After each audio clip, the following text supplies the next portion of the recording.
Sources tell ABC News that President Trump is now pushing the Justice Department to pay him $230 million in taxpayer money for past investigations involving Trump, including the Russia election interference investigation and the classified documents case involving what was found at Mar-a-Lago. The U.S. taxpayers would foot the bill here, and here's Rachel Scott. Tonight, sources tell ABC News President Trump is pushing for the government to give him $230 million, a wholly unprecedented personal payout from the American taxpayers as compensation for the federal investigations he's faced. The president says the Justice Department owes him. I guess they probably owe me a lot of money for that. Probably, yeah, that's true. That's very interesting. President Trump filed claims against the Justice Department in 2023 and again last year. One about the investigation into his campaign and Russian meddling in the 2016 election. All right, people, welcome back to Dr. John Podcast. Sealed Trump administration files just released by federal court order have triggered something Washington veterans say they've never seen. Members of both parties on the House and Senate floor calling not for impeachment hearings or further investigation, but for immediate arrest of a sitting president. Lawmakers who've navigated decades of political scandal are calling this categorically different from anything the system has previously produced. What the judge unsealed is a paper trail documenting that Donald Trump formally demanded $230 million from the United States Treasury. $230 million of taxpayer money extracted from the pockets of ordinary Americans to compensate him for his personal legal expenses. Tonight, sources telling ABC News President Trump pressuring his own Department of Justice to pay him $230 million as a settlement for two previous federal investigations into him. They probably owe me a lot of money. As first reported by the New York Times, those negotiations stemming from two prosecutions Trump faced. The first, a 2016 investigation surrounding potential ties Trump and his campaign had to Russia. The second, over Trump's handling of classified documents, which led to his Mar-a-Lago home being searched. Trump previously filed two administrative claims over those investigations, seeking damages over the Russia probe and claiming he was maliciously prosecuted in the documents probe. The president recently hinting at those complaints. I'm sort of suing myself. I don't know. How do you settle the lawsuit? I'll say, give me X dollars, right? And I don't know what to do with the lawsuit. It's a great lawsuit, and now I won. It sort of looks bad. I'm suing myself, right? The legal bills he racked up defending himself against criminal charges and civil lawsuits stemming from his own alleged misconduct. Think about what that actually means. The President of the United States, facing multiple criminal investigations and prosecutions for actions he allegedly committed, tried to force the American people to pay for the lawyers he hired to fight those cases. He treated the federal Treasury like his personal checking account, like the government owed him reimbursement for the inconvenience of being investigated for crimes. The audacity is so staggering that it almost defies comprehension. $250 million that could have funded veterans' health care, or repaired crumbling bridges, or supported public schools, and Trump wanted it transferred to his own legal defense fund because he believes the taxpayers should foot the bill for the consequences of his own actions. The New York Times is reporting this afternoon that President Trump is moving to demand that the Justice Department financially compensate him for the various federal investigations into him. What exactly does he want? Nearly $250 million. $230 million, to be exact. The Times is reporting that the president filed complaints related to the investigation into possible connections between his 2016 campaign and Russia, as well as the 2022 case around classified documents, where the president reportedly alleges the FBI violated his privacy by searching his Mar-a-Lago property. The judge who reviewed these documents apparently reached a conclusion that the public needed to see them, that whatever arguments the administration made for keeping them sealed could not withstand the overwhelming public interest in exposing what amounts to an attempted heist of taxpayer money by the highest official in the land. When a federal judge looks at sealed documents and decides that transparency must override the government's desire for secrecy, that is a significant judicial statement about the severity of what those documents contain. Judges do not casually order the release of internal executive branch communications. There are elaborate procedures and standards that must be met. The fact that this judge pushed through those procedures and ordered the files unsealed tells you that the evidence of corruption was so clear, so well documented, so impossible to justify under any legitimate theory of presidential authority that keeping it hidden would have been an affront to the public's right to know what their government is doing. And again, David, this is an unprecedented situation that would likely require the DOJ officials who once served as the president's own personal attorneys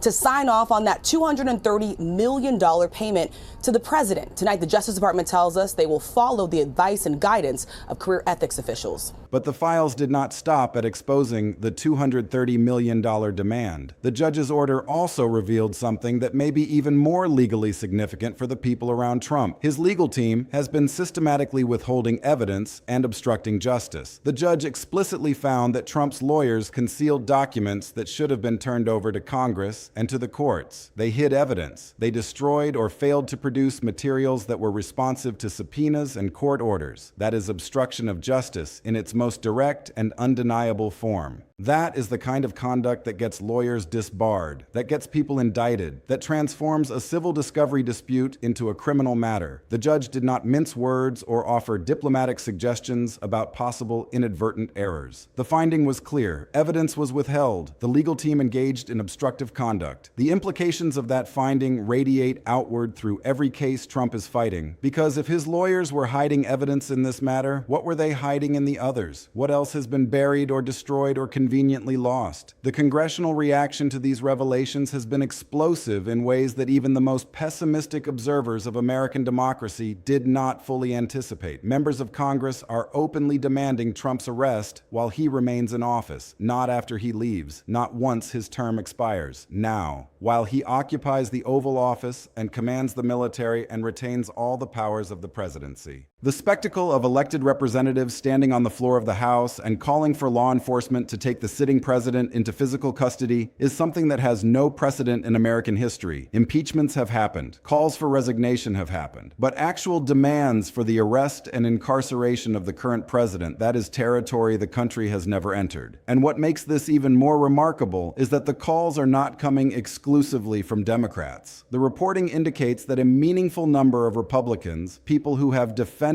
Trump through every previous scandal and controversy, are privately expressing that this crosses a line they cannot ignore. Whether those private expressions translate into public breaks and actual votes remains uncertain. Republicans have privately expressed concern about Trump before and then voted to acquit him anyway. But the fact that any Republicans are even acknowledging that this conduct is indefensible represents a shift in the political tectonics that have protected Trump for years. The constitutional stakes of this moment cannot be overstated. The power of the purse belongs to Congress. Article 1 of the Constitution is explicit on this point. No money shall be drawn from the Treasury, but in consequence of appropriations made by law. The president cannot unilaterally decide to pay himself hundreds of millions of dollars.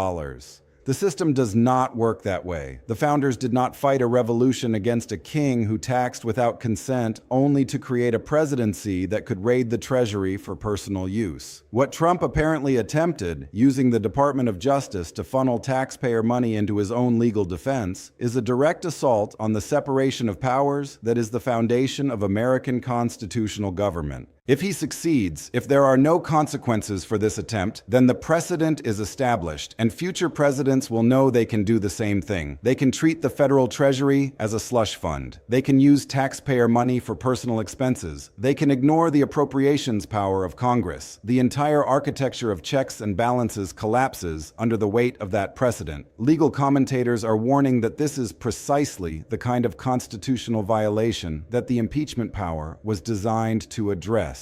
The founders included impeachment in the Constitution because they understood that presidents might commit crimes that could not wait for the next election to be adjudicated. They knew that a president who could steal from the public, who could abuse the powers of office for personal enrichment, had to be removable through a mechanism faster than the electoral cycle. The $230 million demand, combined with the documented obstruction of justice by his legal team, presents exactly the scenario the framers anticipated. A president using his office to enrich himself and then using his power to cover up the evidence. The obstruction finding by the judge is particularly devastating because it corroborates what Trump's critics have argued for years.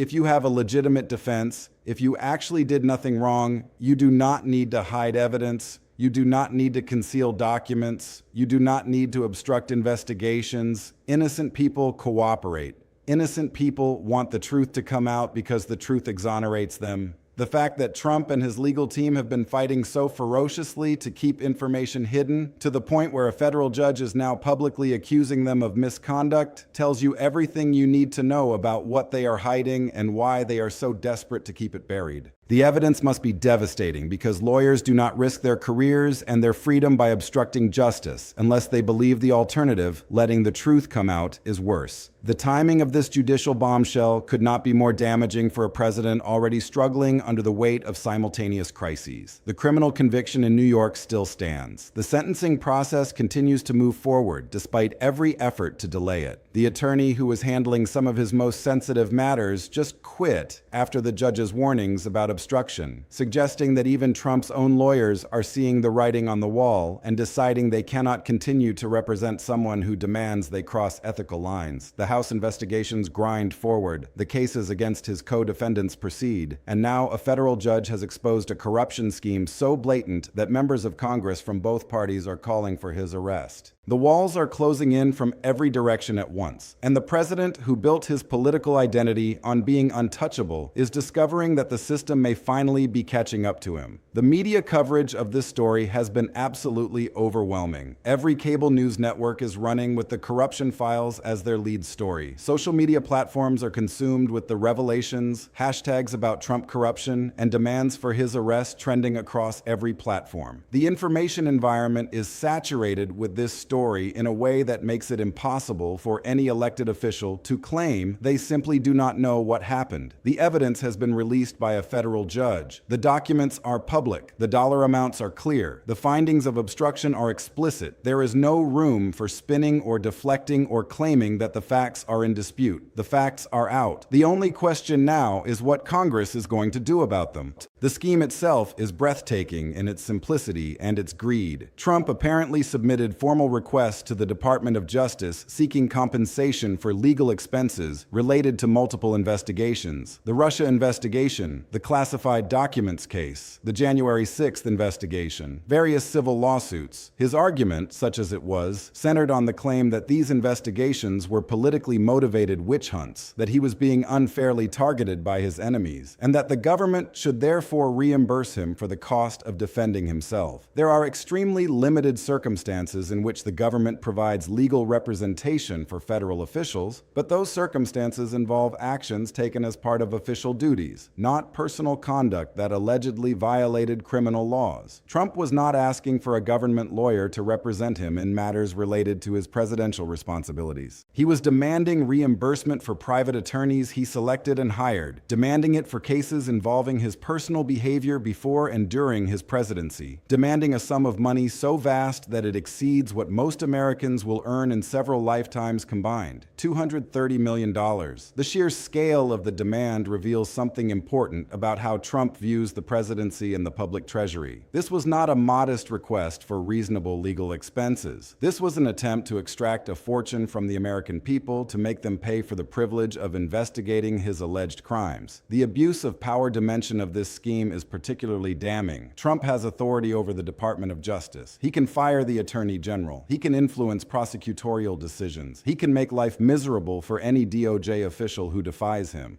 When the president asks the Justice Department for $250 million, there is an implicit threat embedded in that request. Approve this payment or face the consequences. That is how corruption operates in government. People with power use that power to extract benefits for themselves. And the people who receive the requests understand that saying no carries risks that saying yes does not. Whether or not Trump explicitly threatened anyone, the power dynamic was inescapable. The people reviewing his request knew who he was and what he could do to them. That is the corruption of the process itself, separate and apart from whether any money actually changed hands. The fact that this information came out through a judicial order rather than through congressional testimony or media investigation is also significant. The courts are supposed to be the least political branch, the institution that applies law to facts without regard to partisan considerations. When a federal judge reviews evidence of presidential corruption and concludes that the public has a right to see it, that conclusion carries a legitimacy that a congressional report or a news article cannot quite match. Judges are not politicians. They are not running for office. They have life tenure precisely so they can make decisions based on the law rather than on political calculations. This judge looked at Trump's conduct and decided it needed to be exposed to public view. That is a very big deal. Now consider the position of Republican members of Congress who have defended Trump through every previous scandal. They are being asked to defend something that is, on its face, indefensible. How do you explain to your constituents that you support a president who tried to take $230 million of their tax money to pay his personal legal bills? How do you justify that in a town hall meeting or a debate or a campaign advertisement? There is no good answer to that question. There is no clever spin that makes it acceptable. The only options are to break with Trump or to embrace the corruption openly, and both paths carry immense political risk. That is why some Republicans are reportedly expressing private outrage. They can see that the political ground is shifting beneath their feet, that defending Trump has gone from a politically safe play to an increasingly untenable position. Whether those private concerns translate into public breaks remains to be seen, but the fact that the concerns exist at all is a significant change from the unified defenses Republicans have mounted in the past. The obstruction finding by the judge compounds all of these problems exponentially. It is not just that Trump tried to take the money, it is that when investigators and Congress tried to find out what happened, his legal team hid the evidence. They obstructed the investigations. They concealed documents that would have revealed the full scope of the scheme. That is not the behavior of someone who believes he is innocent. It is the behavior of someone who knows exactly how bad the evidence is and is willing to commit further offenses to keep it hidden. The lawyers involved are now facing their own potential legal jeopardy. The judge has essentially accused them of misconduct in open court, and that accusation could trigger bar association investigations, disqualification from other cases, potentially even criminal charges depending on what exactly they did and what they were hiding. Every lawyer who works for Trump now has to ask themselves whether they want to be the next attorney whose name appears in a judicial order describing obstructive conduct. The constitutional crisis this creates extends far beyond the immediate question of Trump's fate.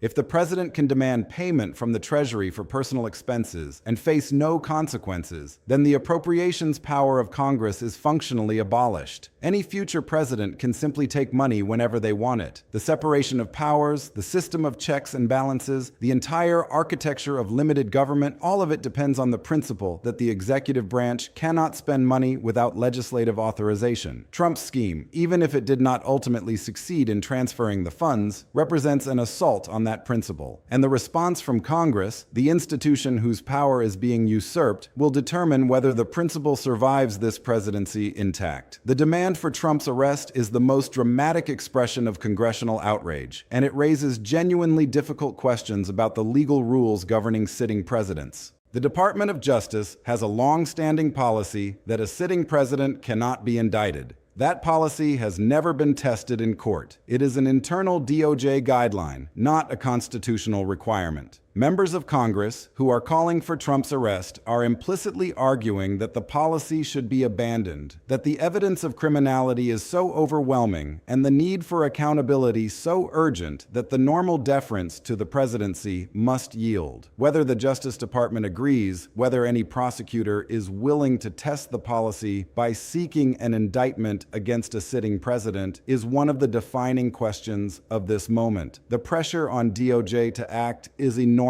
and growing, and the person who would normally make that decision, the Attorney General, is compromised by the fact that Trump apparently tried to use the department to funnel himself money. What comes next will be determined by several factors converging simultaneously. Congress will hold hearings. There will be speeches and resolutions and demands for documents. The question is whether any of that translates into actual votes, impeachment articles, or other binding actions. Trump will attack the judge who released the files, calling him corrupt and biased, and pardon part of the deep state conspiracy. That is the standard playbook. Delegitimize any institution that threatens you, rally your supporters against the system itself, and trust that political loyalty will protect you from legal consequences. Whether that playbook still works is the question. The evidence this time is not ambiguous. The dollar amount is not small. The judicial finding of obstruction is not vague. The facts are clear in a way that previous scandals, with their complex timelines and disputed interpretations, were not. A president tried to take $250 million from taxpayers to pay his personal legal bills, and then had his lawyers hide the evidence. That is the story. That is what members of Congress are reacting to. That is what the country is absorbing. And that is what will determine whether this presidency survives or whether the walls finally close in for good.